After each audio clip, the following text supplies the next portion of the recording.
Yaya the movie critic says, "Hey Blu-ray Angel, when are you reviewing Inside Out 2? Because I've seen it and it was great. Right now, Yaya. Thank you so much. I appreciate you." I've seen it and I thought it was great. A new emotion. Hi, I'm Anxiety. It felt so good to finally see myself represented on the big screen in a Pixar movie. Anxiety! Inside Out 2 follows Riley at the start of her teenage years as she encounters new emotions like anxiety, boredom, nostalgia, embarrassment, and envy. Inside Out 2 is the best Pixar sequel since Toy Story 2. Easily. I loved this movie. Despite screaming kids and kids running up and down the stairs in the theaters, this movie had my attention. It was pulling on my heartstrings. Disney animation has constantly changed through the years as I've been growing up, but they still continue to make new classics that feel universally relatable. Specifically this one, the idea of Inside Out and all these emotions, what goes on in our head throughout the stages of our life, is so genius on their end. Just concept alone. But this one, especially with the sequel, felt extremely creative, deeply profound, and immensely emotional, especially when the Inside Out theme hits near the end. The amount of times I've told myself I'm not good enough in my life, I can't even begin to tell you.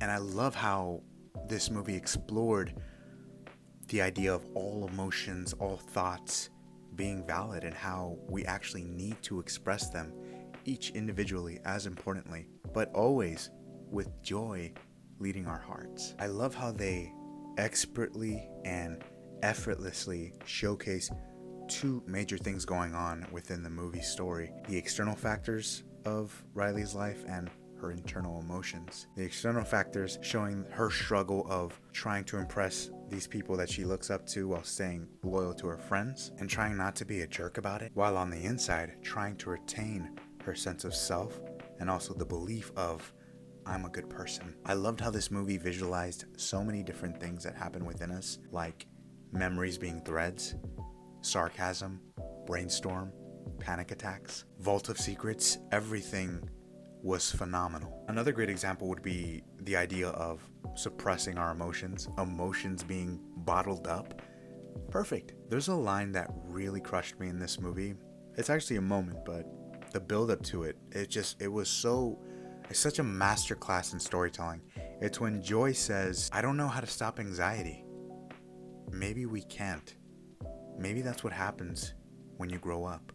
You feel less joy. I felt that. Real. You feel less joy, especially when bills are involved. When you have to start paying bills, real. But the whole point of the movie, which I thought was so brilliant, was embracing all emotions. All feelings are valid, and learning not to just allow one emotion to overtake the others, put bad memories behind and leave them back there. No, it's important to learn from bad memories. It's important to grow from bad feelings.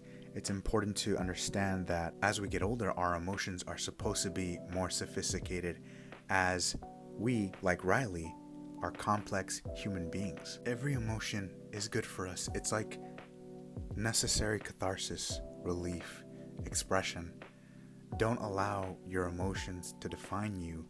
You have to control your emotions and choose what to lead with. For me, I love joy. I love it. I love waking up and thinking about how I can make someone else's day better. I don't know. I live for that. I try my best to live my life that way. I try, even if anxiety creeps up sometimes. As we get older, as we encounter different people, different situations, change is scary, but try to be as positive as you can all the time. And when it comes to things you can control, focus on that and let go of what you can't. 10 out of 10 movie, if you couldn't tell, and arguably the best movie of the year.